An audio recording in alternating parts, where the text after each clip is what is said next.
This is Phoebe. She is 36 and a single mom with 2 boys, 2 and 5. After college, she led a student study tour to Nicaragua, where she met a handsome, charming, athletic shrimp boat fisherman. After Phoebe made several trips to Nicaragua, the fisherman came back to the States with her. The fisherman tried lots of jobs, but none of them worked. His heart was still on the sea. Sadly, he returned to Nicaragua. Now, Phoebe makes $35,000 a year, pays $900 a month for rent, $1,000 a month for daycare, and the minimum monthly payment on her credit card debt, which increases every month. She never can make ends meet. Her parents sometimes help, but they told her so about the fisherman, so they are resentful. She desperately wants financial independence. Mike is 25. He lives at home with his parents. He is a server at an upscale sushi shop. He makes good tips that he keeps in an old coffee can under his bed. He doesn't have a bank account. He uses prepaid Visa, mostly for online purchases of music and art supplies, and his one vice, lattes.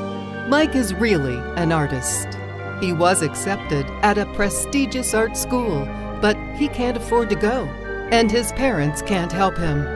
He fears he will be living in his parents' basement forever. Janet is 59. She was the publisher of a successful literary review during the 1980s and 90s. She was even Bookwoman of the Year. By 1995, she was exhausted from fundraising every year. To meet expenses, she took a real job with a scientific journal. In 2005, her husband had an accident. Hospital bills wiped out their savings. He hasn't been able to work since. In 2010, e-mag sales surpassed print sales. Janet was made redundant. She started to freelance and began a blog. She makes enough to live on, but she is worried about retirement. This year, she learned that the retirement funds from her old job were transferred to an annuity that will cost her thousands in hidden fees. She's in a panic. She wants to move her funds without huge penalties. She feels overwhelmed. These are not avatars or game characters. These are real people with real financial worries who can be helped by playing the money game. After plugging in basic information, income, expenses, goals, the game's algorithm will create a budget with choices for Phoebe. As she gets into the game, she can learn strategies for paying off her debt.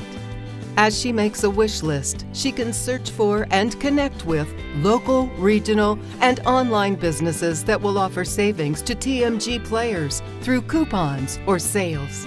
As she shops, the game's advanced AI and heuristics give Phoebe instant feedback about her budget.